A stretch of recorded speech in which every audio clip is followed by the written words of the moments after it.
semuanya, kami dari kelompok 3 Program Studi Pendidikan Matematika di Universitas Muhammadiyah Tapanuli Selatan ingin menjelaskan materi kami yang berjudul menganalisis masalah transportasi program linear yang diapu oleh Ibu Nur Sahara MPD dengan mata kuliah program linear. Nah, di sini saya Tracy Stemeang sebagai moderator dan sekaligus penyaji materi. Ya, dan pemateri pertama Fadila Sri Utami dan pemateri kedua adalah Rashid Hussein Utawau. Tidak usah berlama-lama lagi, mari kita lihat materinya. Baiklah, saya di sini akan menjelaskan masalah transportasi. Masalah transportasi merupakan kasus dari masalah program linear dengan tujuan untuk mengangkut barang tunggal dari berbagai asal ke berbagai tujuan dengan biaya angkut serendah mungkin. Nah, masalah transportasi adalah kasus dari masalah program linear, maka akan selalu dapat diselesaikan dengan metode simplex. Tetapi logaritma yang akan dikembangkan dalam bagian ini menyajikan suatu cara yang lebih efisien untuk menangani masalah tersebut. Nah, selanjutnya kita masuk ke analisis masalah transportasi. Telah disampaikan atau dijelaskan bahwa masalah transportasi adalah suatu kasus dari masalah program linear.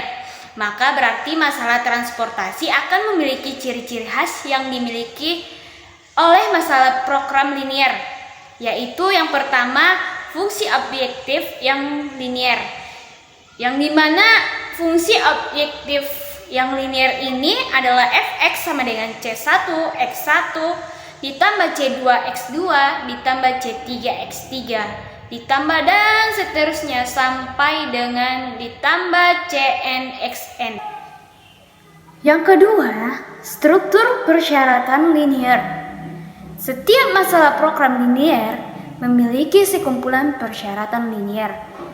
Ini adalah sigma batas atas n dan sigma batas bawah j sama dengan 1 dan sigma batas atas m dan sigma batas bawah i sama dengan 1.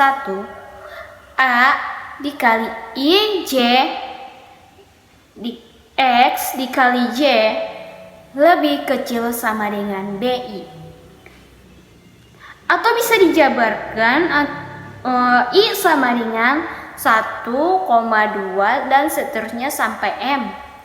Dan J sama dengan 1,2, dan seterusnya yaitu sampai N. Persyaratan ketiga, persyaratan tidak negatif, variabel struktural, variabel slack buatan dari masalah program linear. Dari masalah program linear terbatas pada nilai tidak negatif. Dituliskan xj lebih besar sama dengan 0, J sama dengan 1, 2, 3 dan seterusnya sampai N. Dan Si lebih besar sama dengan 0, maka I sama dengan 1, 2, 3 dan seterusnya sampai M. Dan AI lebih besar sama dengan 0. Kasusnya masalah program linear dapat susut menjadi masalah transportasi jika yang pertama koefisiennya dari variabel struktural yaitu terbatas pada nilai-nilai 0 atau 1. Yang kedua, terdapat adanya kehomogenan antara unit-unit dalam persyaratan. Analisis masalah transportasi seperti hal masalah program linear terdiri atas 3 komponen. Yang pertama, kita dapat merumuskan suatu fungsi objektif yang linear yang harus ditentukan nilai minimumnya. Fungsi ini akan mewakili biaya total pengiriman dari semua barang-barang yang harus dikirim dari tempat asal ke tempat tujuan. Yang kedua, kita dapat menulis sekumpulan persyaratan struktural yang linear. Masalah ini memiliki 7 persyaratan, 3 diantaranya atau 1 untuk setiap baris. memberikan hubungan antara kapasitas-kapasitas tempat asal dan barang-barang yang harus diterima oleh berbagai tempat tujuan. Ini disebut persyaratan kapasitas. 4 persyaratan lainnya atau 1 untuk setiap kolom menunjukkan bahwa hubungan antara permintaan berbagai tempat tujuan dan barang-barang yang akan dikirim oleh berbagai tempat asal ini disebut persyaratan permintaan. Baik, di sini saya akan menjelaskan materi kami selanjutnya. Tanpa basa-basi, langsung saja kita simak. Analisis masalah. Masalah transportasi seperti halnya masalah program linier, terdiri atas 3 komponen. Langsung saja kita ke komponen yang ketiga dikarenakan komponen yang pertama dan yang kedua sudah dijelaskan oleh pemateri yang pertama. Komponen ketiga yaitu kita dapat menentukan persyaratan tidak negatif untuk variabel-variabel struktural X, Y, Z. Pernyataan ini menandakan bahwa pengiriman negatif tidak dapat dibenarkan. Oke, kita lanjut yaitu pendekatan metode transportasi. Ada 3 langkah yaitu langkah yang pertama. Melibatkan penentuan pengiriman awal sedemikian rupa sehingga diperoleh solusi dasar yang memenuhi syarat. Ini berarti bahwa M tambah N kurang 1. Sel atau rute dari matriks transformasi digunakan untuk tujuan pengangkutan. Sel yang digunakan untuk pengangkutan disebut sel yang ditempati, sedangkan sel lainnya dari matriks transportasi akan disebut sel kosong.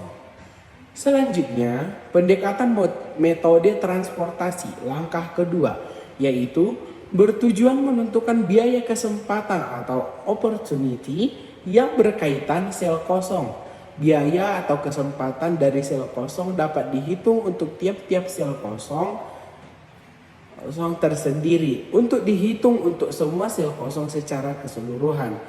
Jika biaya kesempatan dari semua sel kosong tidak positif, maka solusi optimal telah diperoleh. Di lain pihak, jika hanya satu sel saja memiliki biaya kesempatan bernilai positif, solusi pasti belum optimal dan kita harus melangkah ke langkah yang ketiga. Langkah yang ketiga yaitu melibatkan penentuan solusi dasar yang memenuhi syarat baru dan lebih baik. Sekali solusi dasar yang baru dan memenuhi syarat yang telah dicapai, kita ulangi langkah dan langkah sampai suatu solusi optimal telah ditentukan. Kemudian pembahasan terakhir di materi kami kali ini yaitu 5 metode dalam penanganan langkah pertama dalam masalah transportasi. Yang pertama yaitu aturan NWC yaitu atau Northwest Corner. Kemudian metode FAM yaitu Vogel Approximation Method. Yang ketiga yaitu metode inspeksi atau CGI terkecil. Yang keempat metode stepping stone dan yang terakhir metode MODI. Oke, sampai di sini penjelasan materi kami tentang mengenai materi yaitu menganalisis masalah transportasi program linier. Jika ada yang kurang atau kata-kata yang salah, kami duluan minta maaf. Wabillahi taufiq wal hidayah. Wassalamualaikum warahmatullahi wabarakatuh. Selanjutnya akan saya serahkan kepada moderator. Terima kasih. Sekian materi kami tentang menganalisis masalah transportasi program linear. Jika ada salah dan kurangnya kami mohon maaf dan terima kasih.